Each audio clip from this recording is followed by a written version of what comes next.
Ice cream lovers, you asked for it again. You got it today. It's Whiteboard Wednesday. Everybody loves the Whiteboard Wednesday. A ton of mail. The mailbags were overflowing with positive feedback for the new Whiteboard Wednesday jingle. We didn't get any mailbags, and there was 2 comments, but they were both positive. Anywho, we're going to talk a little bit about heated dipper wells today.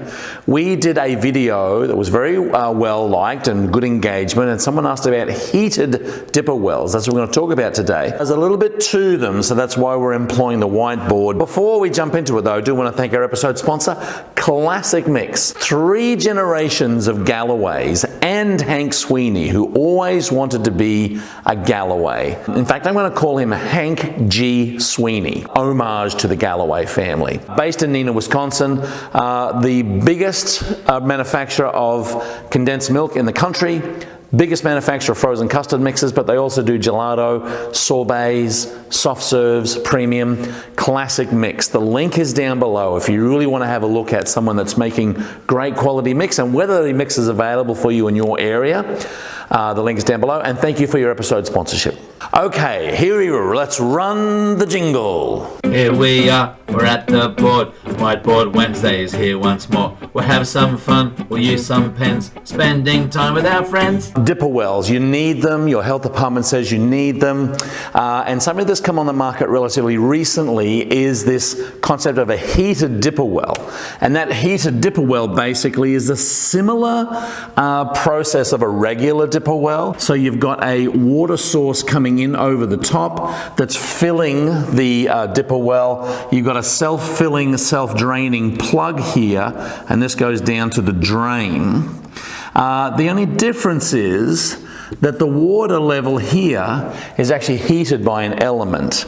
And that water basically allows whatever's on there to clean off a little bit quicker. Now, I spoke to one of the manufacturers, had a great chat, because my concern was that anytime you add heat to ice cream or ice cream implements, you get a little bit of what we call heat shock. Heat shock. Heat shock. So basically, heat shock is when a portion of the surface of your ice cream warms up and actually melts to the point where it changes the consistency. It doesn't happen all the way through the product, but just around the outside or around the extremities. And so what happens is that this water in a heated dipper well has got to reach 140 degrees Fahrenheit. 140 degrees Fahrenheit. Now, if you are watching this in another country, the Celsius equivalent is here. Shing!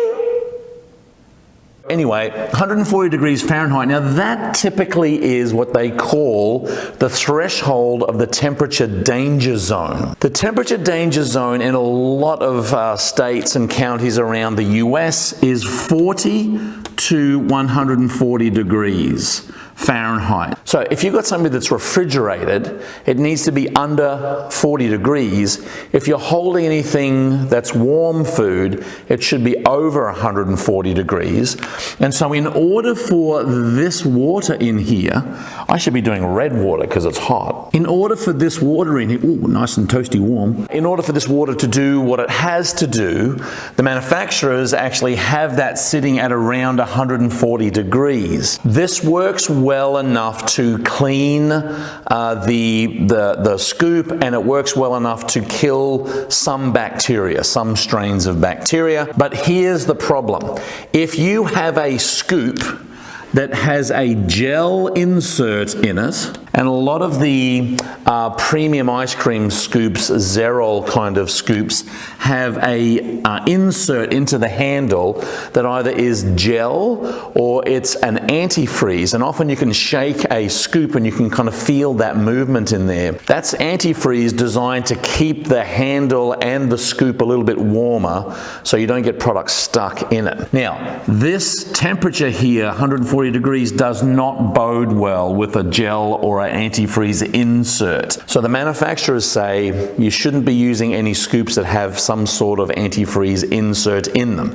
So that's one aspect of it that won't work. The second is 140 degrees is actually quite hot to touch. And so this same manufacturer said some scoops will have some form of a silicone or some kind of gel handle on them so that the metal on the handle doesn't get too hot. So the heat transfer of this scoop sitting in the hot water will actually make that handle quite hot. And so you've got to have some kind of mechanism to prevent that from happening. And the third is, and this is from, I've heard this from multiple retailers and manufacturers of ice cream and the manufacturer of a heated dipper well themselves, is that when this scoop comes out here, this is warm.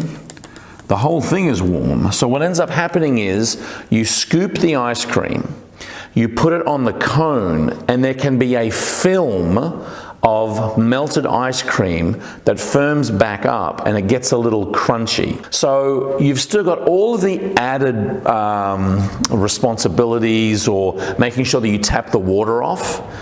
It's going to clean it a little bit better. You've got to tap the water off. But even if you've got all the water off that scoop and you scoop the product, you're going to find that the warmness of the scoop itself is going to heat shock a very thin layer of the outside of that scoop when you put it on the cone, and you can get a very thin film of not necessarily ice, but melted and refrozen ice cream mix. I hear good reports and people love them, and then some other people find them problematic. I do think you need to have your eyes open going in that they are some of the elements.